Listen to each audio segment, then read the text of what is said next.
The room was all crystal and chrome, a private dining salon on the top floor of a hotel that cost more than entire neighborhoods. Lights shimmered off suits worth more than the wages of a dozen small towns. At the long mahogany table sat men who measured influence in billions and smiles that never reached their eyes. Conversation tasted of numbers and conquest. Laughter, the loud, confident kind you hear when people are used to being right, rolled through the room. He arrived an hour late, carried in by 2 assistants, laughter in his wake. The Chinese billionaire, famed, feared, photographed with presidents and fashion moguls. He loved being the center of something. Tonight he'd come to feast and to be fated. The table hummed when he entered, then shifted as his gaze landed on the other side of the room where the staff moved like trained shadows. At the far end, near the service door, a young waiter balanced a tray with the ease of someone who had practiced the art of disappearing and being present all at once. His name was nothing in this room, just an extra in a spectacle of wealth. He wore a simple black waistcoat and a calm that didn't belong to the chaos around him. He served, he smiled, he stepped back and became invisible. Then the billionaire saw him. Not with interest, but the casual cruelty of someone who uses shame as a spotlight. He raised his glass, and the table quieted like dogs around a command. "Look at him," the billionaire said, voice thick with amused superiority. "Dressed like he wants to belong at our table. Tell me, does he speak for the guests or just for the leftovers?" A few titters. 100 small, complicit laughs. The men at the table exchanged glances that said, "Yes, we are the world and you are not." The waiter's face didn't change. He kept his hands steady and waited for another tray to be passed. He moved as if the room's atmosphere belonged to someone else. The billionaire wasn't done. He leaned forward, the kind of lean that signals an audience must laugh. "He wouldn't even know how to order a proper dinner in my language," he said, sweeping the room in a conciliatory sneer. "Maybe he knows how to mop floors in 3 dialects, but language is for those who belong." Gasps were unnecessary. The laugh that followed was a mechanism, a reflex. No one had to be clever to mock, they just had to follow the lead. Phones hovered, ready to catch the moment and preserve it in the amber of social media. The waiter, who had been refilling a decanter, paused with the gentle deliberateness of someone who chooses the timing of a small revolution. He set the decanter down. The room pulled out of its raucous orbit and leaned toward him like a tide. The billionaire watched, amused and hungry for the continuation of his joke. Then the waiter bowed his head slightly, a polite, almost invisible nod, and spoke. Not in a whisper, not in the careful English the staff used to placate foreign egos. He spoke in perfect Mandarin. The voice was clear, a calm river that cut through clinking glass and brittle laughter. An insult is only a shadow if it comes from someone who has never stood in the sun of their own ignorance. The phrase was simple, but in that language it hit like a bell. Heads turned. The billionaire's smile flickered. The men who had been laughing understood some of the cadence. They recognized the language as something he had cultivated admiration for at a distance. The language of trade, of ancient poetry, of negotiations that reshaped continents. They did not expect it from the man who had been mocked. The billionaire laughed first, a defensive bark meant to coat over surprise. "What did you say?" he asked, assuming the waiter could not have said anything that mattered.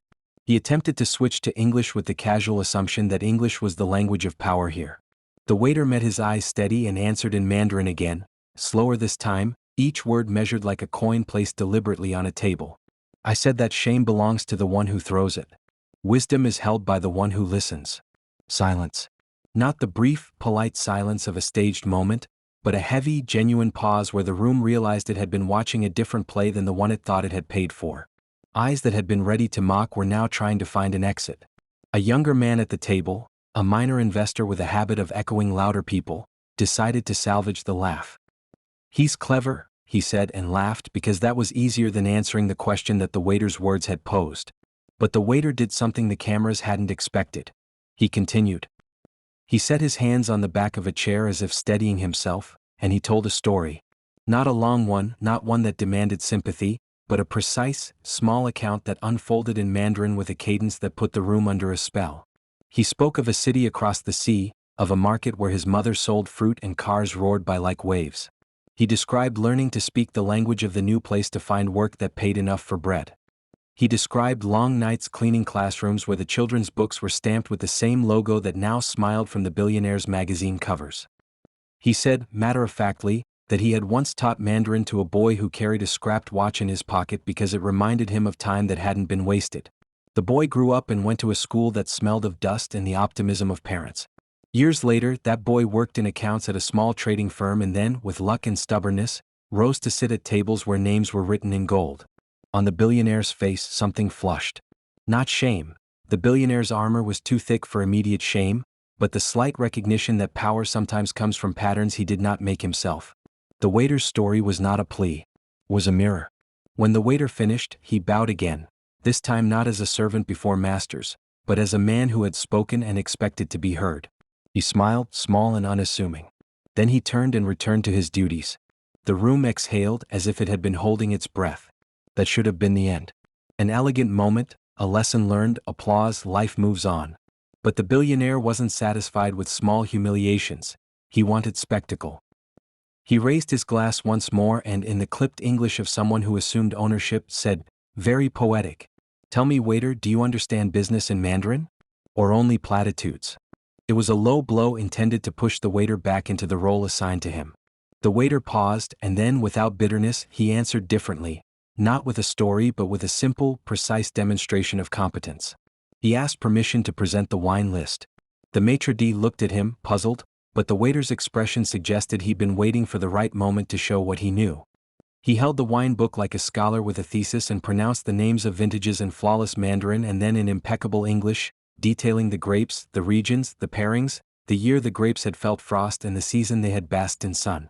He described vintages the billionaire had once bought as trophy cases. The room listened as people do when someone describes a subject with authority. Attention turned into respect. When he finished, the billionaire, whose life was built on the currency of knowing things before others, leaned back. For the first time that evening, his laughter was absent. He glanced at his assistant as if to ask whether the assistant had known that the staff were secretly repositories of knowledge, but the assistant's expression was the brittle smile of someone trying to maintain control. A voice from the other side of the room, a woman who had been quiet until then, spoke up. She said, softly in Mandarin, "He speaks like someone who has been both student and teacher." "Who taught you?" The waiter looked at her and answered in Mandarin with a modest laugh. "Life taught me. People taught me. The books and the markets and the children in the classroom." There was a ripple of something like admiration. The billionaire tried to reclaim the stage. He tossed out a joke meant to be charming about hiring the waiter to teach his grandchildren, a joke that assumed patronage was the same thing as respect. But the waiter's composure had altered the room. Patronage would now look like a bribe of attention rather than a hand up. Instead of answering, the waiter did the unexpected. He offered a concise correction that revealed a detail only someone who truly understood the language and culture would know. He murmured a proverb in Mandarin about humility being the true currency, and then translated it, "Wealth buys comfort, not character." The billionaire's hand tightened on his glass. His face, lined by years of battles and deals, flickered. In a corner of the table, someone recorded the exchange on a phone, but they were too late to set the tone. The waiter's words had already reordered the room's moral geometry. A storm started in the billionaire, not a public explosion but a private misfire. Over the years he had weaponized ignorance, used it to reduce others, to keep his own mistakes from being seen. He had mocked accents to redirect focus from his own. Now, in a room full of mirrors, he watched his reflection refract. One of the guests, an older man with a reputation for blunt honesty, rose slowly. He cleared his throat in a way that made everyone listen. "That was a lesson," he said in English. "We may laugh at the trappings of people who serve us, but we should never mistake their titles for the sum of their selves. I propose we invite him to sit and join us. Not as spectacle, but as a person." It was a small rebellion against the table's etiquette. Chairs scraped. The waiter, who had been trained to accept the order of the room, met the gaze of the proposer with surprise. He was offered a chair and hesitated for a heartbeat, the kind of hesitation that is gratitude's twin. Then he sat. The billionaire's face tightened to a mask. He could have refused the gesture, made it a test of dominance. Instead, something shifted in him, perhaps mercy, perhaps the need to be seen as magnanimous, perhaps the slow burn of curiosity. He caught the waiter's eye and in Mandarin this time asked, "Where did you learn to speak like that?" The waiter smiled. "From many places," he said. "From work, from books, from those who would not be quiet. From the boy who once feared the ticking of a watch." The billionaire's assistant, quick and nervous, tried to smooth the moment with a compliment about the waiter's knowledge of wines. The waiter answered politely, then said with no dramatics, "Knowledge is a tool for service or for building." It is only wasted when used to demean. The billionaire looked at his hands, at the ring on his finger, at the photograph on his phone of a gala where he had been applauded. He felt the shape of his own remarks and realized slowly that the sound of laughter he had counted as applause had been hollow. The man who had joked at his table had no idea what it was like to learn and to be dismissed by the world. The billionaire's mouth moved, and for once it wasn't to command or to cut, it was to apologize, halting and human. He began in Mandarin, then switched to English. I spoke in poor taste. That was wrong. It was not a bombastic confession. It was small, embarrassed, sincere. For reasons that had nothing to do with pride and everything to do with the unexpected generosity of the moment, the room softened. The laughter was gone. An awkward, real compassion took its place.